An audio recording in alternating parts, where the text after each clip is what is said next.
triple digits, and I'm afraid that's going to continue into the weekend. I'll have a full look at your Saturday and Sunday forecast, all coming up. Right now on News Channel 6 at 5, Aiken parents are reacting to their students returning to the classrooms this fall. You'll hear from them. Also ahead, South Carolina's governor implementing new orders to stop the spread of the virus, but it could impact businesses in the Palmetto State. We'll explain. And city leaders are heading back to the drawing board to stop the spread of COVID here in Augusta. A look at what they're doing as your News at 5 starts now. Live from Television Park, this is WJBF News Channel 6 at 5. Welcome back, everybody. I'm Brad Means. I'm Jenny Montgomery. Thank you for joining us. Coverage you can count on continues with breaking news at this hour out of the city of Augusta. Mayor Hardy Davis holding a news conference late this afternoon to mandate face masks. Everybody has to wear one. News Channel 6 senior reporter George Escala live at the Muni building now. George? Brad, Mayor Hardy Davis saying acting in solidarity with other cities in Georgia and with the approval of at least 6 votes on the Augusta Commission, he is mandating the wearing of masks not only in government buildings but private businesses as well, effective 6 p.m. tonight. The mayor saying the number of coronavirus cases are rising, the hospitalizations are rising, and deaths are rising in Augusta and Richmond County. The mayor saying Georgia was one of the first states to reopen, and now people are not taking the virus seriously. They are not following the proper procedures, and he says because of that, we need to mandate the wearing of masks.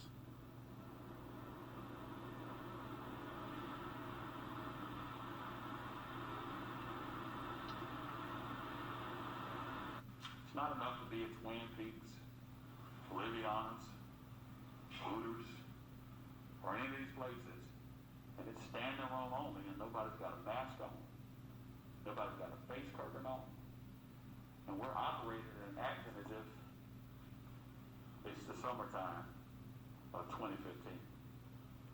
That is not the case. To all of my fellow Augustans, there is no vaccine. There is no cure today for COVID-19.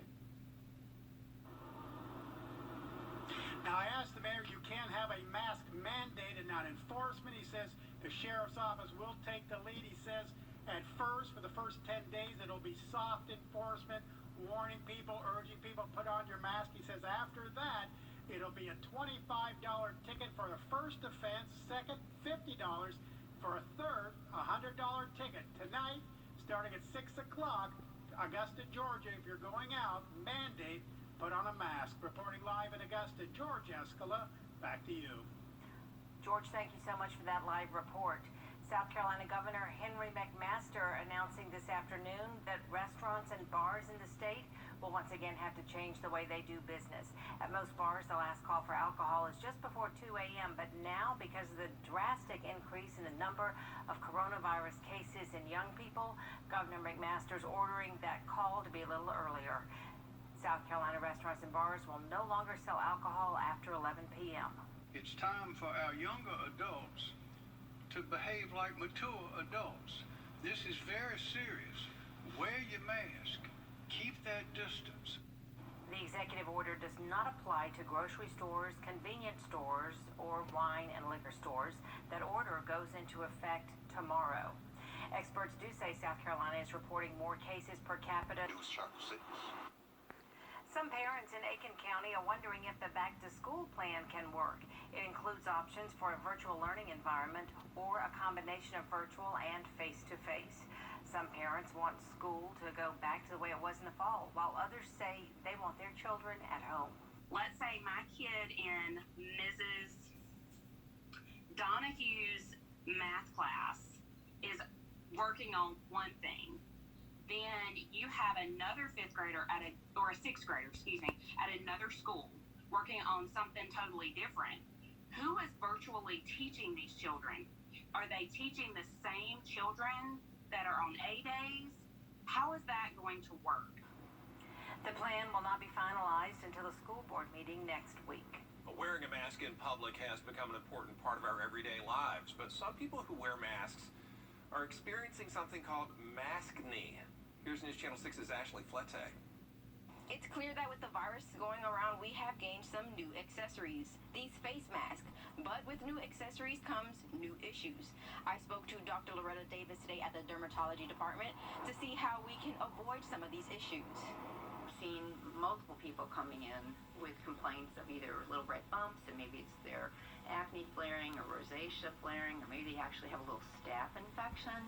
A lot of people carry staph in their noses in that little warm environment, so maybe they need a little antibacterial action. As summer temperatures are steady on the rise and mask mandates are extended, it's important to consider some of these things when wearing your mask. Make sure that it's a comfortable material, so 100% cotton, breathe, and so you're going to be, less stifling underneath that mask. So I think picking the right material. Chief of the Division of Dermatology at the Medical College of Georgia, Dr. Wrdw Davis tells me, thanks to COVID, the department has seen an increase of patients. Some people become allergic to elastic, wraps around your ear. Some people become allergic to the little nose piece that's kind of crimping around the nose. Consider washing and moisturizing your face throughout the day to keep your skin clean. You might choose a cream over a lotion because creams are more moisturizing. You can look for ingredients like zinc oxide, for example. So they put them in baby diaper rash medicine to prevent diaper rash. Well, the same kind of thing. Use zinc oxide. Maybe use zinc oxide in your son's. Be mindful of what you are putting on your face, as some things can be more of an irritant. I would tell women, don't wear makeup under your mask. So if you layer concealer and foundation and all that stuff, and then you put your mask on, obviously it's going to trap heat and clog pores. So you and your skin are both under pressure right now. To find out what you can do about that, you can visit our website at WJBF.com. In Augusta, Ashley Flette, WJBF News Channel 6. McDuffie County held its first round of... Well, let's take a look at our radar and satellite image here. Notice it is quiet, except out towards the west, from Atlanta to Macon. Some storms blowing up. Come on, storms. It gives us a little cooler air. I don't think they're going to quite make it. We'll watch it. Maybe the western counties, a little something. Near Sparta, a little shower. But for that, it's all quiet. Where it's not quiet, further towards the north, this is the latest on Faye now, moving north at 14 miles per hour. That's a very good clip for a tropical system, and wind speeds at 50 miles per hour, so winds have died down as it makes landfall now and moves further towards the north. That will be all of Faye for sure. And there it is, as a tropical storm with it soon to be low pressure as it heads off into Canada. Oh, that's a pretty sight. Jiffy Lube Skyview Network over at Wilmington Beach. I'll be right there, maybe, on Sunday. Oh, my goodness. Well, if you're headed to the beach or wherever you're going, it is going to be hot all over. Current temperature, 95 degrees. Goodness, 94 in Thompson, Waynesboro at 93, but the real story is this, the heat index. Feels like 102 degrees outside. Very oppressive heat. Everyone pretty much all 100 degrees plus. It's the dog days of summer, and look who's here making an appearance. Hot afternoons, heat index 100 to 103 degrees. Coming up, I'll show you hour by hour what we can expect for the weekend, as well as our 10-day forecast. Brad, Jenny? Tim, thanks. A murder suspect and former Richmond County deputy is going to stay in jail. Jason Cunningham, charged in the shooting death of Nicole Harrington. Her body, you may remember, found in the Reynolds Street parking deck last month. She'd been shot. Cunningham denied bond at a hearing today. Many people who visit the Riverwalk have seen dead fish.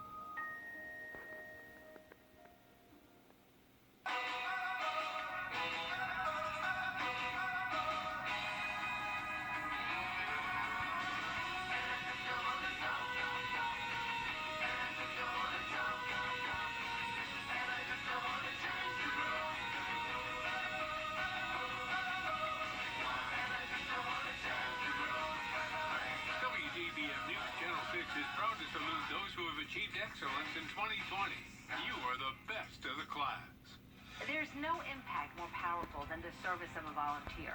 They step forward unselfishly. No impact more powerful than the service of a volunteer.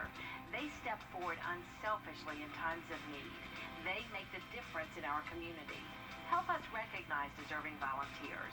If you know someone who is giving their best, nominate them for a Giving Your Best award at WJBF.com. Giving Your Best is sponsored by Solvay Specialty Polymers, South State Bank, University Healthcare System, and News Channel 6. Check this out. An act of kindness bringing two strangers together. Latrell Lee paid for Cindy Mitchell's headlights and another man's auto parts as his way to tithe. Jenny, the churches, as we just reported, many of them are closed to the pandemic, so all his offering was just at home with him. News Channel 6's Devin Johnson has the story. I'm standing in line to check out, and this guy turns around and he goes, "What are you getting?" And I was like, "Headlights." And he was like, "Oh, okay, give me those." And he grabbed them, and he threw them up there to the register. And then there was another guy standing with like a bucket full of like cleaning supplies and auto parts. He said, "And give me that too." And I was like, "What is this guy doing?" And he was like, I want to buy it. And I was like, no. Like, these are $80 headlights. And he said, "No, seriously, I haven't been able to go to church to tithe. And this is a way that I can tithe in lieu of not being able to go to church right now." So you never doing an interview for the news, just for like basically recapping your act of kindness and all that. Okay. And everything. So, and come to find out, Trell has actually been going through a hard time. He was laid off from work a couple of months ago when all the COVID stuff hit. He is in school full time to become a electrician at Augusta Tech. He has a high GPA. The only way he had this money to pay for my headlights was he had bought a car recently and it was deemed a lemon. It's taught that we're supposed to give from the heart, and that was from my heart. And so that's why I still do it despite of what I had going on. Well, you can watch the rest of the story on News Channel 6 at 6. We are working on several developing stories for you. First, though, for News Channel 6 at 5:30. Including top infectious disease expert Dr. Anthony Fauci warning that some states reopening too soon is leading to the surge in COVID-19 cases across the country. You'll hear from him next at 5:30. That make our community great. Stronger Together. Thursdays on WJBF News Channel 6. Sponsored by the Tax Slayer Foundation. Live Viper 6 Skyview Network. Sponsored by Jiffy Lube Multicare. It's been a hot day today with the heat index well over 100 degrees. We need a cooling shower, but we may get one tonight. I'll have your forecast coming up. Right now, on News Channel 6 at 6, a new executive order by Augusta Mayor Hardy Davis means you have to wear a mask, according to the mayor. We'll explain that in a live report. Plus, South Carolina's governor issues a new executive order to help stop the spread of the coronavirus, how it will impact bars and restaurants. If you gotta wear one, wear it in style. Some tips to personalize your mask. Out there somewhere, your News at 6 starts now. Live from Television Park, this is WJBF News Channel 6 at 6. Welcome back, everybody. I'm Brad Means. I'm Jenny Montgomery. Thanks for joining us. We appreciate it. Coverage you can count on continues with this breaking news we've been following out of the city of Augusta, where Mayor Hardy Davis held a late afternoon news conference to mandate face masks. News Channel 6's senior reporter George Eskel live at the municipal building for us tonight. George? Brad, this is the executive order from Mayor Hardy Davis mandating masks in the city of Augusta for the next 30 days. Now, this executive order not only applies to government buildings, but to commercial businesses as well. The stores, bars, and restaurants. But the order does say you do not have to wear a mask when eating, drinking, or smoking. The mayor pointing out that the number of cases are rising alarmingly, so are hospitalizations, and the number of deaths in Augusta also going up. Now, in Georgia, it was one of the first states to reopen, the mayor says, and people now have gotten used to going out. They become complacent. They are not following the practices and guidelines. So that reason, the mayor says, a mask mandate is required. It's not enough to be at Twin Peaks, Liviana's, Wrdw's, or any of these places, and it's standing room only, and nobody's got a mask on. Nobody's got a face covering on. And we're operating and acting as if it's the summertime. 2015. That is not the case. To all of my fellow Augustans, there is no vaccine. There is no cure today for COVID-19. Now, there are some exceptions in here. If you have a health reasons, you can't wear a mask, you don't have to wear one. Physical reasons, you don't have to wear one. Now, you can't have a mandate without enforcement. The mayor says enforcement will start slow. People will be warned and urged to put on a mask. That'll be for the first 10 days. After that, the mayor says, if you're caught not wearing a mask, you could face a $25 fine on the first offense, $50 on the second. Reporting live in Augusta, George Escala, back to you. George, thank you so much for that report. In South Carolina, We're going to need a bigger boat. The weather, it can change at the blink of an eye. A line of strong storms, some with damaging winds, moving east. Take shelter now. Count on the accuracy and reliability of Live Viper 6, the most experienced, most watched weather team in the CSRA. We do have fog developing. Make sure you use caution on the way to work this morning. Accurate, reliable, experienced. Live Viper 6.